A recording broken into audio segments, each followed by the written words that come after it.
So I've got here a Raspberry Pi 4, the latest model, which comes now with a whopping 8 gigabytes of RAM. I mean, that's quite an amazing amount of memory for such a small computer. Um, in this video, I'm going to put it through its paces and see what we can do with this extra memory that it's come with.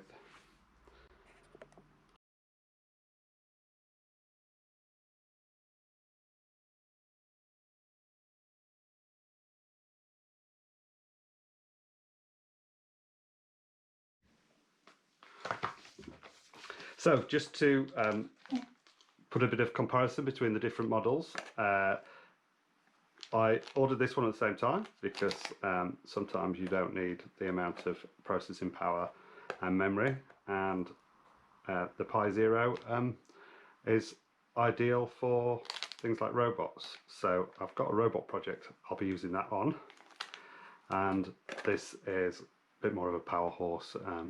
Gonna see what we can do with it. So the Pi Zero starts at around £10. It's Pi Zero W, so it's got Wi-Fi built in, and that's the sort of the bottom end of the range, up to this, which is £75. If you don't need the 8 gigabytes of RAM, and a lot of people will not need 8 gigabytes of RAM, there's two cheaper models of the Raspberry Pi 4 Model B. It starts at $35, around about £35 for the 2 gigabyte variant, around £50, $50-ish for the 4 gigabytes, and this one works out to $75, which is just under £75. And this one's obviously got 8 gigabytes. So open it up. So, as with all the Raspberry Pi 4s, it comes with the new USB-C power connector, mini HDMI, two of. So when I run the test, I'm actually going to connect to two screens to simulate a bit more of a realistic environment where you're wanting to work across two screens, which I do regularly, although not necessarily on the Raspberry Pi. Audio jack, you've got the 4 USB, the blue ones being USB 3, whereas these are USB 2, gigabit Ethernet, and of course the all-important GPIO ports for connecting any electronics and hats and things like that. And it's got the usual camera and display connector. I won't be looking at these. I do have some displays that use that, but I'm not really going to put this on a 7.5-inch display. I'm going to give it a bit more a bigger screen. And on the internal circuitry of this, I imagine that this has got I'm fairly certain it'll have the new HDMI, the missing resistor that was on the earlier version. So hopefully this should work with any USB-C power supply, including some of the ones that didn't work on the other one. So all's needed really is to wire it up and put a micro USB card in. So this is a 32 gigabyte micro USB that I've got spare. Ironic thing in looking for this, before I found my 32 gigabyte one, they were all 8 gigabyte, and in that case I'd have been putting the same in the SD permanent storage as I have in the amount of RAM. But I did manage to find this 32 gigabyte one, so I'll be using that. What I'm going to be doing, I'm going to connect it to my next dock. So I've done videos on this already. This is a screen and a keyboard built in together, and then I'll be connected to this. I'll put a second screen on as well. I'll have a mouse, and I'll might do the screen recording directly on the Raspberry Pi. I normally do it through a PC using VNC, but in this case I'll see if I can do it directly on the Raspberry Pi and see how much memory it's using up. Okay, so I've now configured the Raspberry Pi and put it on two screens, and I'm using Simple Screen Recorder to record this session. That just mentioned first of all some of the things I've done. I've connected to Wi-Fi. I've enabled SSH and VNC server, which I normally do as standard. They're quite useful to have. I'll be connecting in. I often connect in and do the screencasts, but I'm just doing this straight on the Raspberry Pi for this one to see how well that works. And let's just have a look. So there's a few tools you can use actually. I think probably the one I normally use isn't actually. Oh yeah, so HTOP. So this will give you mainly viewing of the processors, the CPUs, or the cores inside the CPU. This is the one we're interested in. So memory, we're using about 500 meg out of a total of 7.78 gigabytes, which is what's available once the operating system's running. So I'm going to try some applications here. I mean, first of all, to say that I use the full desktop install. So all the applications that are normally installed in the Raspberry Pi are available. It now seems that when you do the Raspberry Pi OS using the imager, it defaults to a more basic image without a lot of the applications installed. So you can add the software afterwards, but in this case, I just went for the full image. So if you think of what somebody will be doing normally, you might have Writer running. You might have a few web browser client tabs open.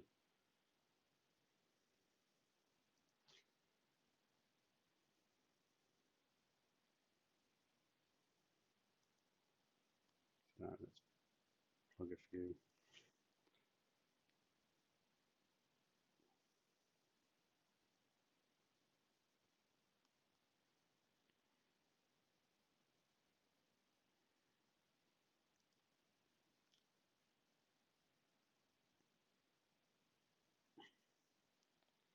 Load a couple of my own websites.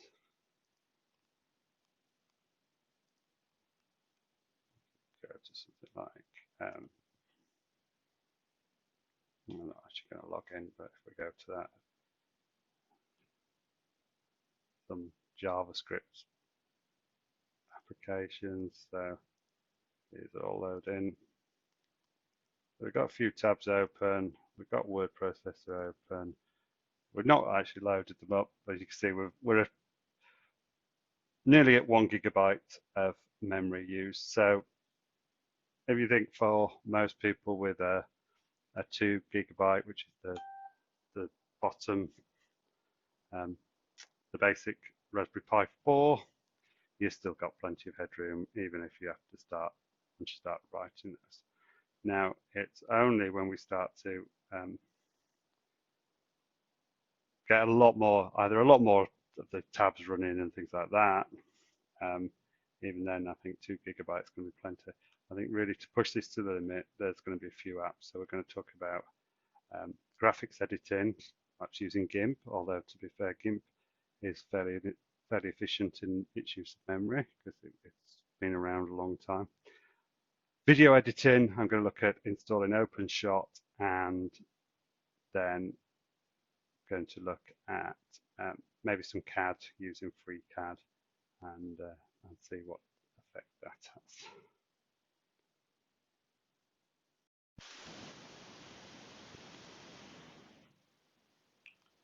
So I'm going to leave those applications still running. I was going to imagine that we're going to be trying to run lots of this at the same time. I'm going to install GIMP, which is the first one.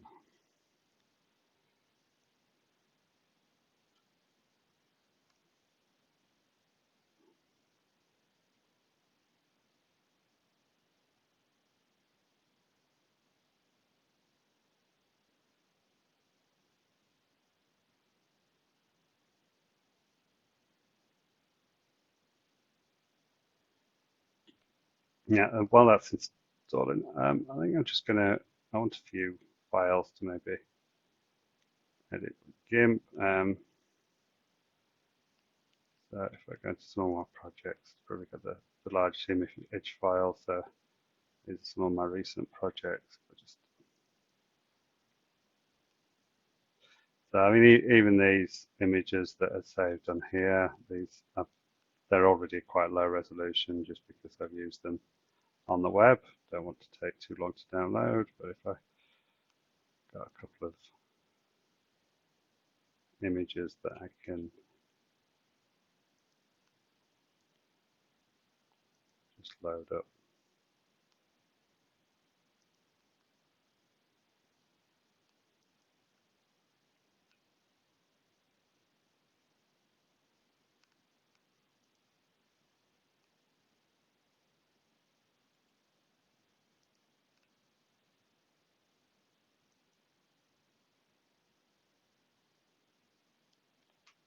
In fact, just thought probably one of the best ways was to do some screen captures as well.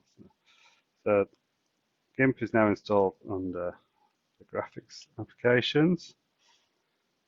We launch that, we sort of see what happens to the memory. And we're still only just over 1 gig, so it's not really taxing too much.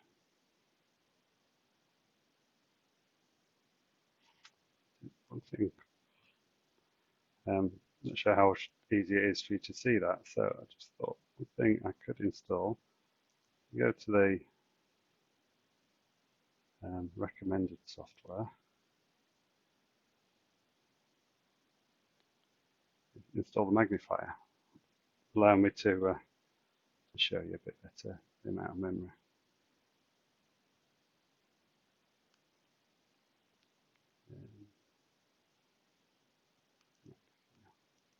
Oops, let's tick that.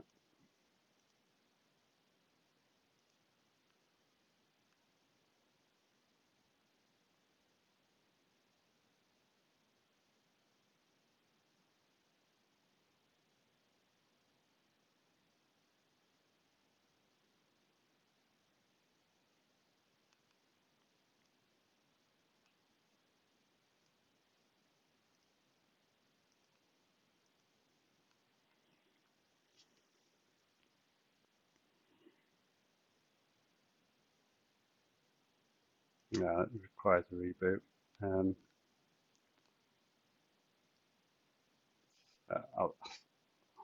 Yeah, I think I'll reboot at this point then, and I'll be back in a second.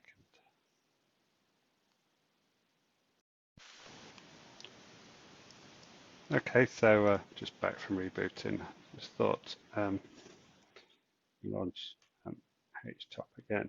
Might be a bit more useful if we can bring the magnifier and we can see a bit more clearly how much memory has been used. So let's say so from start, nothing running, we're looking at 500 meg. Let's launch some applications again.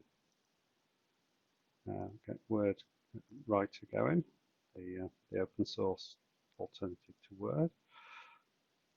We'll get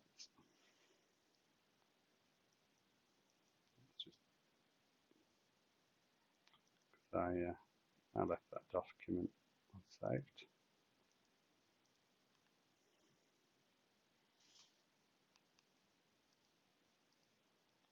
So as you can see, it's up to 700 meg, and it's going up as the browser is opened.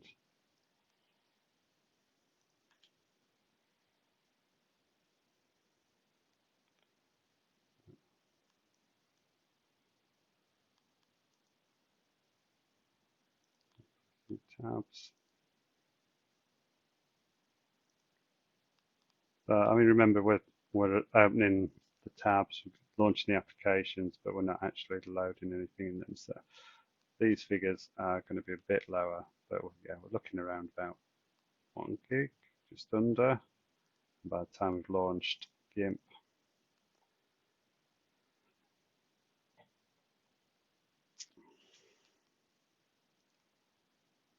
we're going to get into about 1 gig of memory used.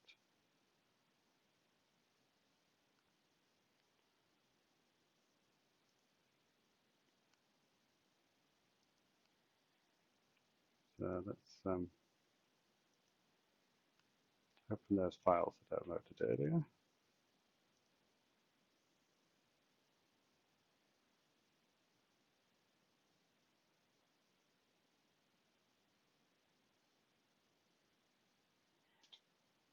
And let's create some screenshots as well.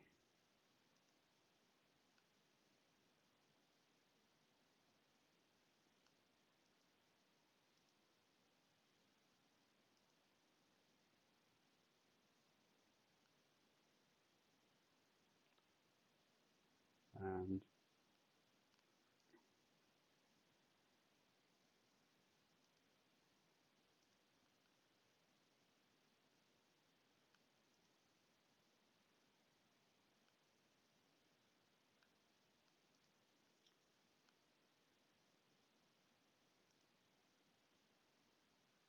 the amount of memory being used is still 1 gig. So I think it's safe to say that if you're just going to use standard Office functions, then 2 gig is going to be enough. 4 gig will give you enough to run more screens, more applications. Launch another application then. So if you want to do a spreadsheet, launch Calc. And actually, one of the things I really like from LibreOffice is the draw. It's a vector drawing program, so we'll launch that as well.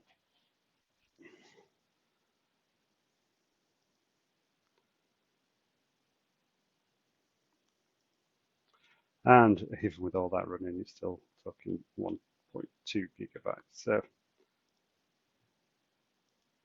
now to try some of the real memory hungry things. So OpenShot is a linear video editor. So I think this might take a while to install.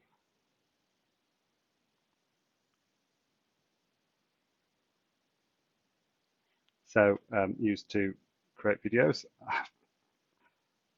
I've never actually done this on a Raspberry Pi before. I've had a little play just to make sure it launches and things like that. But, and I've used it actually for short videos using stop motion animation, using Lego models and the Raspberry Pi camera. I've never tried to edit a HD video before, which is what this will be. I'm just going to load the 2 snippets of video that I recorded prior to this, and just try and manipulate those and see how much memory that uses. This is going to take a little while, so I'll just pause it here. I'll be back in a second.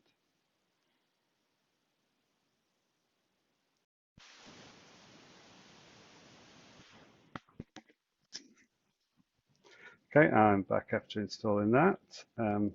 The reminder, we've got 1.2 gigabytes of memory in use, and we've got a few applications. So we've got GIMP, web browser with 3 tabs. I'll just open a couple of empty tabs, although I don't suppose that would make much difference. Writer, blank document, got LibreOffice Draw with LibreOffice Calc. And now we're going to launch OpenShot Video Editor. So this isn't too unrealistic. I would, if I was doing some video editing, I would quite often have most, if not all these run. Maybe I'd be creating a title screen using Draw and GIMP, and have a document open with some of my notes in Writer, and I always have a few web browser tabs open, so really quite realistic loading in this terms. So here's the video. Here's the video editor. I'm just going to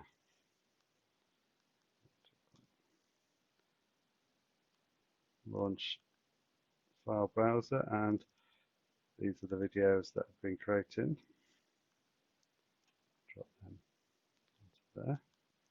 So let's have a look at what this has done to the memory, and we're still looking only 1.5 gig of memory. Really, this nothing too taxing at the moment. And only load the one video.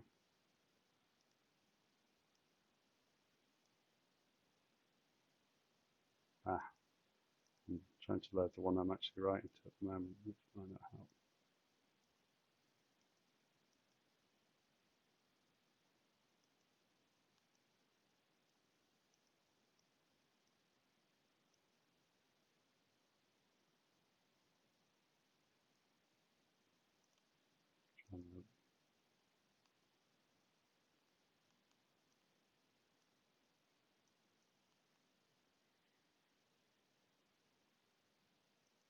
Nope. So maybe I was just being impatient.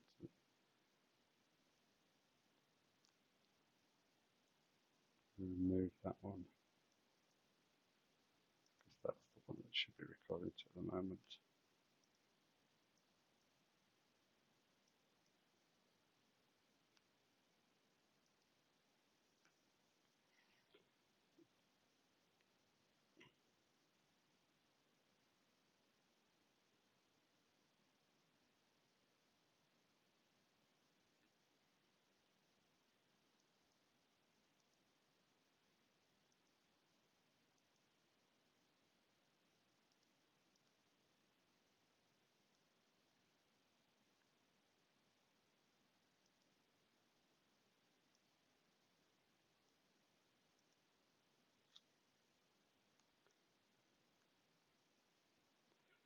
So let's try just, I'm not going to actually create the video here, I'm just going to try adding these onto the timeline.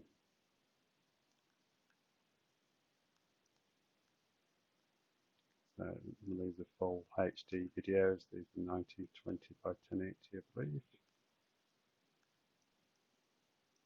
Take a couple of transitions on them.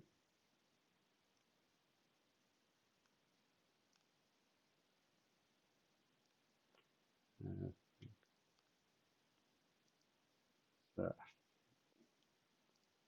again, hard to justify the extra cost of the memory so far. Still only 1.5 gigabytes. Obviously, it depends how long a video you're going to make, but this is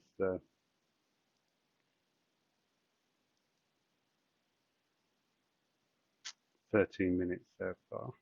I just try exporting video to actually render it. This is just a test video.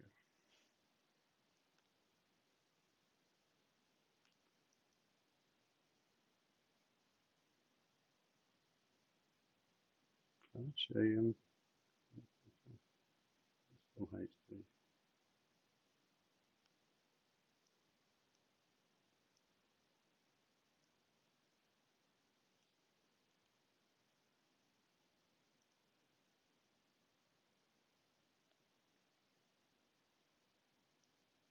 So really, this is going to be taxing more on the processor rather than memory. So look at the memory is definitely shot up. So I mean, you would need at least a 4 gigabyte Raspberry Pi to do this, because clearly we've used over 2 gig already, but still not going to put the 4 gig version is not going to struggle with this.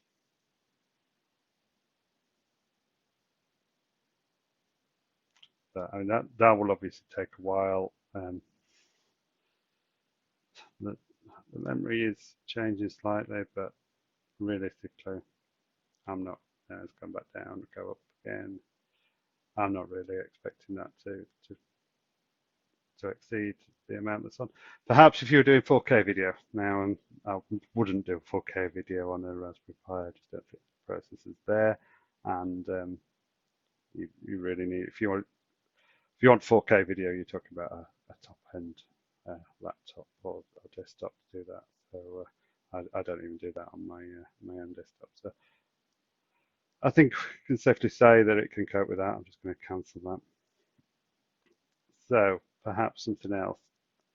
Now, the other thing I thought about, I wouldn't run this at the same time as the browse, as the video editing, but realistically I could run this at the same time as everything else, is FreeCAD.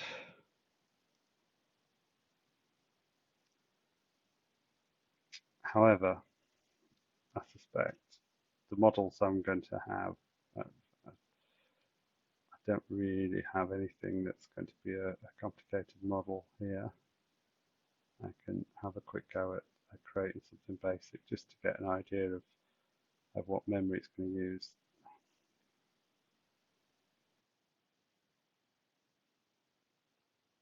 Okay, so back again, recording. So, so we're running at 1.2 gig, 1.3 gig. Obviously, I've closed OpenShot just because it's unrealistic to want to do this at the same time.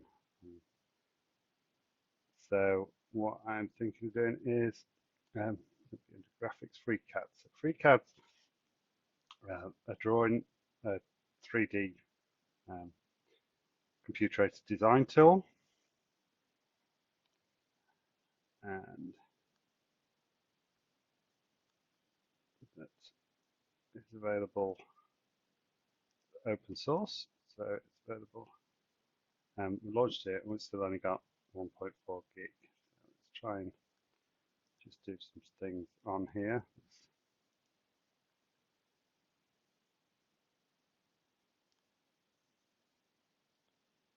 I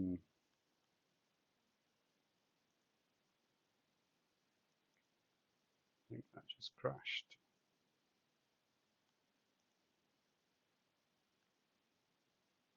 Try again.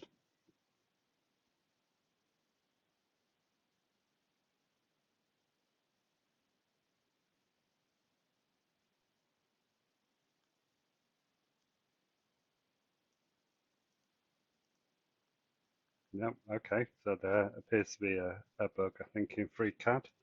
It's not letting me launch that at the moment.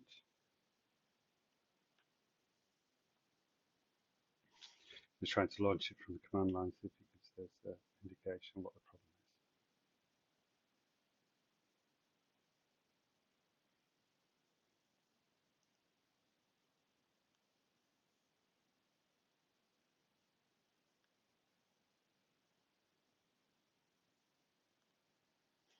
Okay, so I think that might be a graphics issue. It doesn't like the OpenGL set up for the graphics.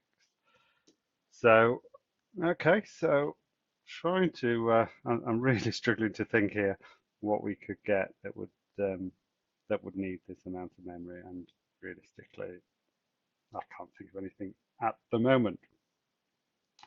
Saying that, technology moves on really quickly, and just because we don't use it today doesn't mean we won't use that amount of memory in a few months' time, a year's time or so. So if you are looking at getting a Raspberry Pi, a 4 GB would probably be a good amount to go for at the moment, but 8 GB could future-proof your Raspberry Pi a little bit longer,